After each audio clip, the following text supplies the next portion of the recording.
สิ่งเดียวที่ท่านสามารถเป็นเจ้าของได้ตลอดชีวิตสิ่งนั่นคือ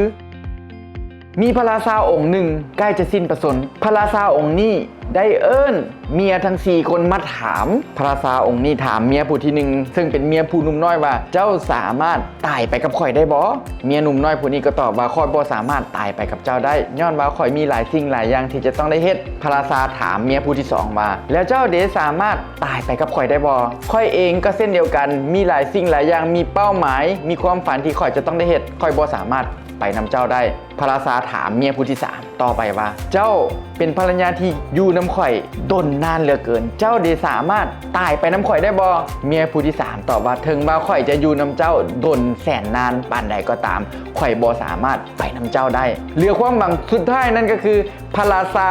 ถามเมียผู้ที่4ซึ่งเป็นเมียที่บ่พึงปรารถนาซึ่งเป็นเมียที่พระราชาบ่เคยเอาใจใส่ดูแลมาก่อนเลยพระราชาถามเมียผู้ที่4ว่าเจ้าเดเจ้าอยู่กับข่อยมาดนเจ้าสามารถตายไปน้ำข่อยได้บ่เมียผู้ที่4ตอบว่าข่อยสามารถตายไปน้ำเจ้าได้ข่อยจะติดตามเจ้าไปทุกคนทุกแห่งทุกสถานการณ์ทุกเวลาถึงว่าเจ้าจะอยู่แห่งหนใดในโลกนี้ข่อยก็สามารถไปน้ำเจ้าได้เมียผู้ที่1นั่นก็คือเงินคำวัตถุสิ่งของที่มีค่าเมียผู้ที่2นั่นก็คืออำนาจบารมีตำแหน่งเกียรติยศเกียรติศักดิ์ศรีและชื่อเสียงเมียผู้ที่3นั่นก็คือร่างกายและสมองของเฮาและเมียผู้ที่4นั่นก็คือจิตวิญญาณของเฮาแน่นอนเวลาที่เฮาเกิดมาเฮาบ่มีหยังเวลาที่เฮาตายจากไปเฮาก็บ่มีหยังเฮาบ่สามารถยึดติดความเป็นเจ้าของทุกสิ่งทุกอย่างได้เฮาบ่สามารถเอาวัตถุที่มีค่าเอาเงินคำกำแก้วเอาชื่อเสียงเอาตำแหน่งอำนาจบารมีเฮาบ่สามารถเอาร่างกายหรือสมองของเฮา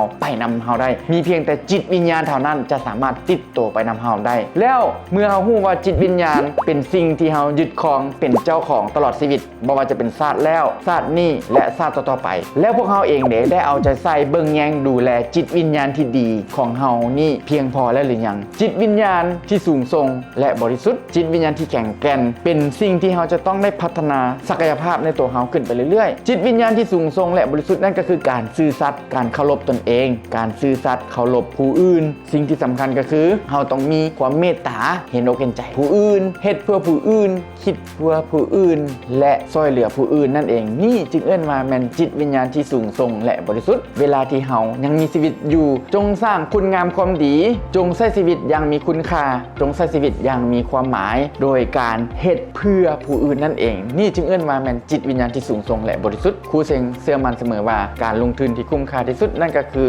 การลงทุนในการพัฒนาตนเองเราสร้างฝัน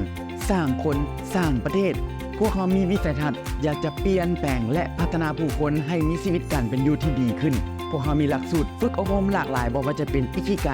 สร้างแรงจูงใจปลุกพลังให้พนักงานในองค์กรตั้งใจเฮ็ดเวียกหลักสูตรโอโมเตนาชิการบริการแบบจิตวิญญาณญี่ปุ่นเฮ็ดให้ลูกค้าฮักลูกค้าหลงไหลหลักสูตร Leadership Mindset Championship Mindset แนวความคิดของผู้นำที่มีชัยชนะและหลายๆหลักสูตรครูเซ็งเชื่อมั่นเสมอว่าการลงทุนในการพัฒนาองค์กรเป็นการลงทุนที่คุ้มค่าที่สุดขอขอบใจ